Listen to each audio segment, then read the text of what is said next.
ಚಾಣಕ್ಯ ಸೂತ್ರಗಳ ಪ್ರಕಾರ ಮದುವೆ ಅಂದರೆ ಒಂದು ಯುದ್ಧವೇ.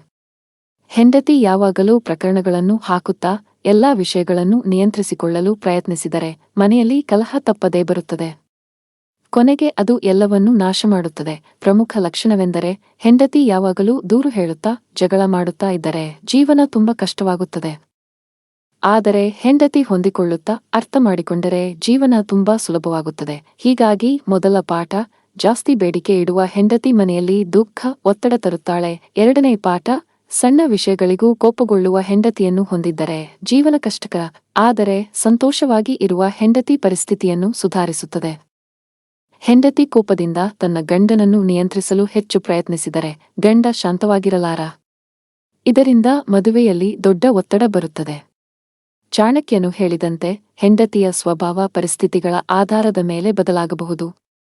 ಕೆಲ ಮಹಿಳೆಯರು ತಮ್ಮ ಗಂಡರನ್ನು ಮೋಸಗೊಳಿಸುತ್ತಾರೆ, ಕೆಲವರು ಮಾಡುವುದಿಲ್ಲ.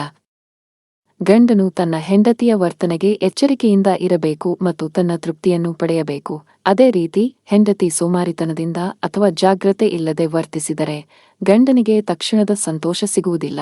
ಬಹುಕಾಲ ಸಾಮಾನ್ಯವಾಗಿ ಶಾಂತ, ಮೌನವಾಗಿರುವ ಹೆಂಗಸು ಆದರೆ ತನ್ನ ಗಂಡನ ವಿಷಯಕ್ಕೆ ಬಂದಾಗ ಅವಳು ಇನ್ನೊಂದು ಮುಖ ತೋರಿಸುತ್ತಾಳೆ, ಪ್ರೀತಿಯಿಂದ, ಸಮರ್ಪಣೆಯಿಂದ ತುಂಬಿರುತ್ತಾಳೆ. ಯಾವಾಗಲೂ ಎಚ್ಚರಿಕೆಯಿಂದ, ಚುರುಕಾಗಿ ಯಾವ ಕೆಲಸಕ್ಕೂ ಸಿದ್ಧಳಾಗಿರುತ್ತಾಳೆ. ಅವಳು ಮೃದು ಸ್ವಭಾವದವಳೆ. ಆದರೆ ಗಂಡನೊಂದಿಗೆ ಸಂಬಂಧ ಹೊಂದಿದಾಗ ಅವಳು ನಿಲ್ಲದ ಅಗ್ನಿಯಂತೆ ದೃಢಸಂಕಲ್ಪದಿಂದ ಕೂಡಿರುತ್ತಾಳೆ.